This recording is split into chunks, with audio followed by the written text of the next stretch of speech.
Sheikh chilli बोलता, आप बिल्कुल चिंता ना करें, मैं पूरी सावधानी रखूंगा। शेख ने अम्मी को दिलासा दिया। शेख चिल्ली हाथ में दरांती लिए जंगल की ओर निकल पड़े। चलते चलते उन्हें उन मिठाइयों का ध्यान आया जो अम्मी ने लाने को कहा था। कौन सी मिठाई लाएगी अम्मी?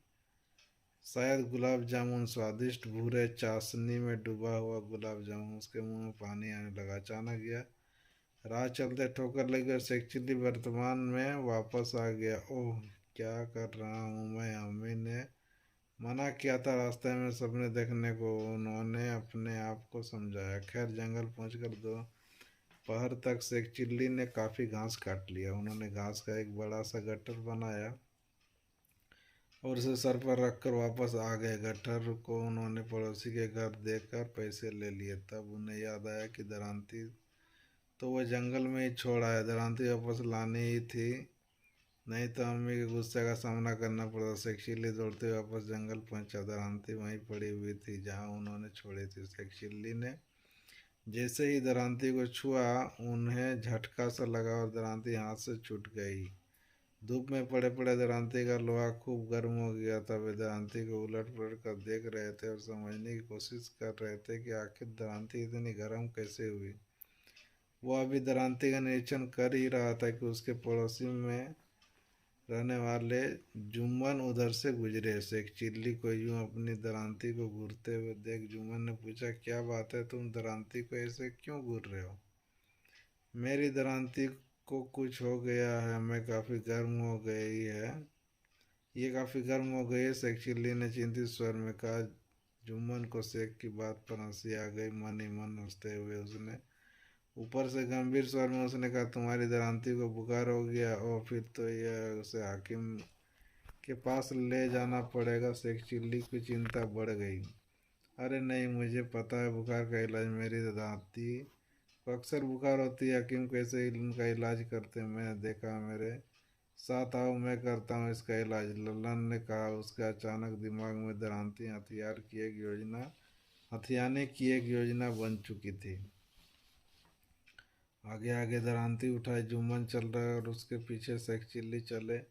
चलते चलते जुम्मन एक कुएं के पास रुका और दरांती में उसे रस्सी बांधकर उसे कुएं में पानी लटका दिया। उसे शाम तक ऐसे ही लटकाए रखने रहने दो, शाम तक उसका बुखार उतर जाएगा, तब आकर इसे ले जाना। जुम्मन ने सोचा कि शेख चिल्ली के जाने के थोड़ी देर बाद वह आकर दरांती निकाल ले जाएगा और बाजार में बेच देगा। शेख ने वैसा ही किया और घर जाकर सो गए। शाम में जब नींद खुली तो उन्होंने सोचा दरांती का हालचाल लिया जाए। घर से निकलकर जैसे ही उसने कुएं की तरफ बड़े, जुम्मन के घर में किसी को कराने की आवाज़ सुनाई दी। उन्होंने अंदर जाकर देखा जुम्मन की दादी बेसुध पड़ी है, करा रही। शेख चिल्ली ने उसे अपना हाथ छू कर देखा।